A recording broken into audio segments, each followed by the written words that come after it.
Halo sobat-sobat, kita ketemu lagi di channel Sehat Bahagia terus ya, atau saya singkat Sobat nih. Nah teman-teman, kalau di video yang lalu saya udah sharing nih ya, itu penyebab-penyebab seseorang bisa terkena gangguan kecemasan atau anxiety. Nah ini ada 4 faktor teman-teman ya. Ada faktor psikologis, biologis, lingkungan, dan gaya hidup. Jadi ada 4 faktor. Nah kali ini saya mau sharing lah ya, sesuai dengan yang saya alami dulu, experience. Dan ini menurut saya salah satu solusi yang paling ampuh teman-teman ya.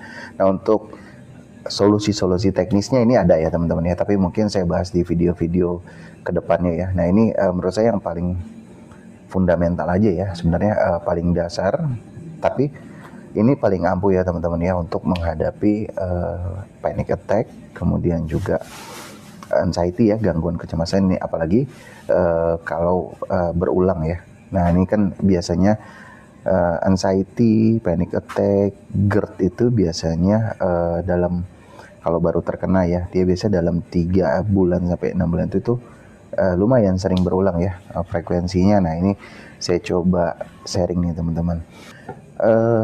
Kalau teman-teman terkena panic attack, anxiety ya, mungkin bersamaan dengan GERD ya, ciri-cirinya biasanya suka terjadi di malam hari ketika posisi tertidur baring ya teman-teman ya. Nah ini gejala awalnya juga yang saya rasakan dulu, mungkin sama-sama teman-teman sama ngerasain ya. Ini tulis di komentar dulu ya. Nah ini insomnia ya, sulit tidur, ada gangguan tidur juga, itu kurang lebih yang lebih intens itu 1 minggu sebelumnya teman-teman ya. Nah kalau kemudian kena panic attack-nya sama GERD-nya itu, nah ciri-cirinya asam lambung naik ke atas, berdebar-debar ya, dada kiri ya. Ini mohon maaf seperti khawatirnya jantung ya. Kemudian pandangan itu buram ya, kepala serasa diikat ya, ada sensasi keliangan juga, badan lemas ya, badan lemas. Nah itu beberapa ciri-ciri teman-teman kalau panic attack itu terjadi ya. Nah atau kejadian panic attack itu menimpa teman-teman, itu kurang lebih seperti itu. Nah langkah pertamanya, kalau kita terkena dalam posisi berbaring ya teman-teman ya. Jadi waktu itu sedikit cerita nih teman-teman, saya dalam posisi berbaring tapi tidak tidur ya, karena insomnia ya.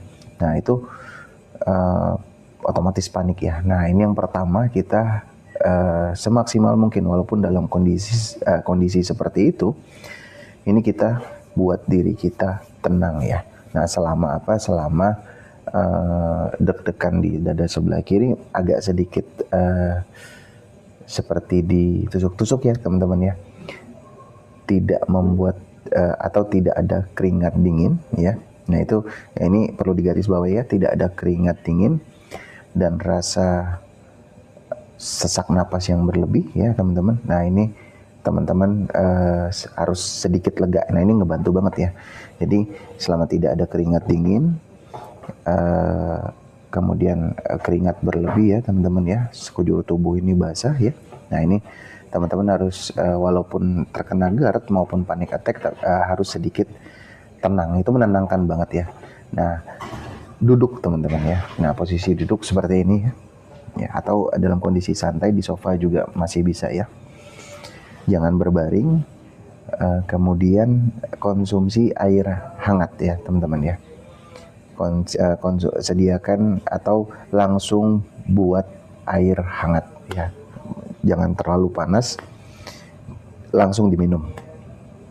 Nah, jadi saya ulangi lagi teman-teman, jika terjadi seperti itu, panic attack ya, atau anxiety disordernya, baik pertama kali maupun kumat, teman-teman berdiri, kemudian duduk dengan tenang, ambil sikap tenang ya, kemudian mulai minum air hangat ya. Nah ini biasanya dalam 15 menit sampai 1 jam, ini biasanya kondisinya sudah mulai jauh lebih lebih jauh membaik ya teman-teman ya.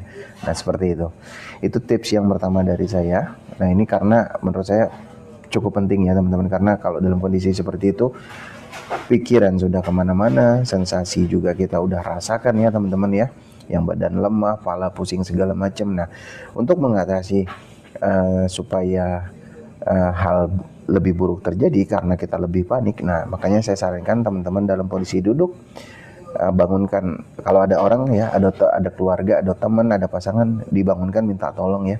Nah kemudian minta tolong buatin air hangat, diminum. Nah itu langkah yang pertama teman-teman bisa lakukan.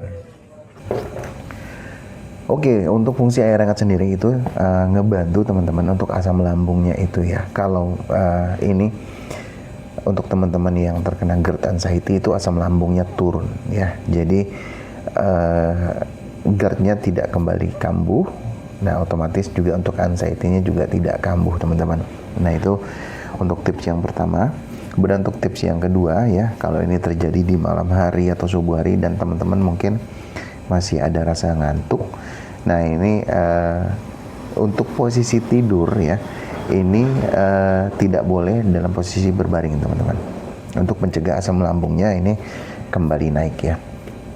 Jadi dalam posisi duduk, nah ini bisa dipermudah teman-teman, untuk kakinya ya, supaya tidak terlalu pegal, ini bisa diambil bangku lagi ya, supaya nanti kaki kita dinaikin ke bangku ya. Nah jadi itu lebih memudahkan kita untuk beristirahat tanpa untuk mencegah ya teman-teman, asam lambung itu kembali naik. Nah biasanya kalau misalkan anxiety ini teman-teman terkena gangguan tidur juga. Nah jadi yang saya alami dulu ini dalam 1 jam itu bisa 3 kali terbangun teman-teman ya. Nah dengan kembali lagi sensasinya deg-degan juga ya, kemudian dada berdebar-debar ya. Nah seperti itu teman-teman, cukup menyiksa. Tapi yang saya ingatkan adalah jangan tidur dalam kondisi berbaring. Nah ini nyambung lagi, kita masuk ke step 3-nya. Step 3-nya ini lebih mengkondisikan psikis kita teman-teman ya. Nah kalau teman-teman bisa ke dokter ya itu lebih baik ya. Kalau terjadinya di pagi mungkin sampai malam hari, teman-teman bisa ke dokter. Tapi kalau misalkan di subuh hari, minimal teman-teman itu lebih rileks ya. Jadi untuk tips yang ketiga itu teman-teman anggap aja ini semacam halusinasi ya teman-teman ya, walaupun teman-teman rasakan ya, tapi ini nggak real teman-teman, ini hanya sensasi aja. Nah makanya saya sarankan teman-teman ke dokter deh ya, untuk mengecek untuk indikasinya atau penyakitnya ini apa sih yang yang sebenarnya terjadi gitu ya. Nah penyakit apa sih? Nah kadang-kadang dokter itu biasa menyarankan ya teman-teman, atau memeriksa kita ya. Dia udah tahu tuh kalau memang kita terkena GERD, asam lambung biasanya itu erat banget, biasanya dikasih juga injeksi ya teman-teman ya. Suntik itu kayak pink seperti itu ya, itu untuk menenangkan. Jadi waktu itu kalau saya itu memang disarankan rawat inap, tapi saya nggak mau ya. Jadi saya minta injeksinya aja. Dan itu benar-benar tertidur pulas ya, tertidur nyaman tanpa gangguan sensasi-sensasi itu selama 1 malam ya teman-teman ya. Jadi di malam berikutnya ketika sudah diinjeksi itu hampir 1 harian ya, itu kita bisa tidur istirahat, otak juga lebih tenang.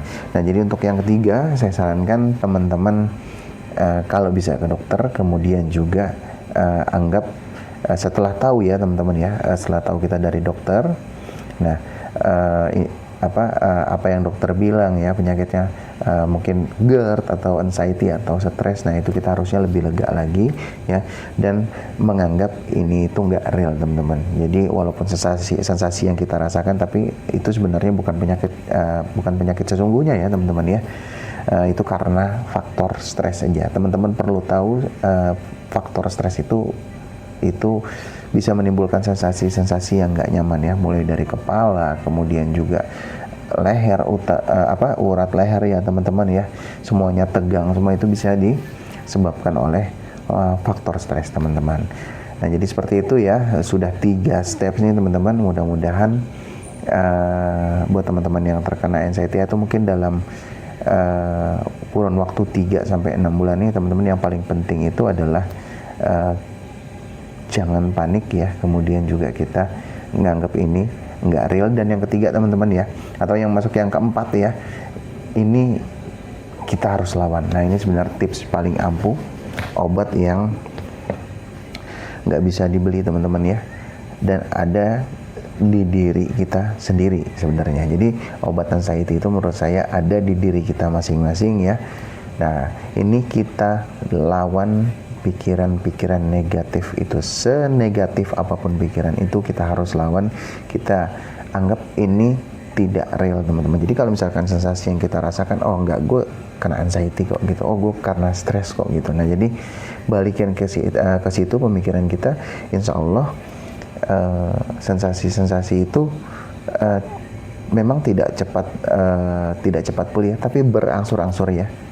Nah ini teman-teman bisa coba berangsur-angsur ini mulai hilang ya, dan tubuh kita ini mulai normal kembali ya teman-teman ya. Yang saya baca ini penderita anxiety ini ada yang tahunan ya teman-teman, sampai 6 tahun 7 tahun, amit-amit ya, mudah-mudahan kita nggak terkena seperti itu. Tapi memang dalam waktu 3 sampai 6 bulan itu memang biasanya sensasi-sensasi itu masih cukup terasa banget ya teman-teman ya. Nah itu bisa normal kembali, atau mungkin kita bisa minimalkan dengan lawan ya, pemikiran kita ini lawan dengan pikiran positif teman-teman. Nah insya Allah psikis kita mulai membaik ya, kemudian fisik kita juga mulai membaik. Oke, itu sharing dari saya teman-teman ya. Jadi tetap positive thinking, saran saya, lawan penyakitnya, lawan pikiran negatifnya. Next, saya pasti akan sharing tips-tips bermanfaat lagi ya teman-teman. Ada yang teknikal itu ada ya teman-teman. Nah, di video kedepannya. Buat yang suka atau mungkin yang mengalami anxiety, bisa subscribe, like, dan komen di channel saya ini supaya mengikuti terus ya. Insya Allah kita sama-sama bisa sembuh dari anxiety ini, gangguan kecemasan ini. Kita ketemu di video next video ya, dari Sehat Bahagia Terus channel.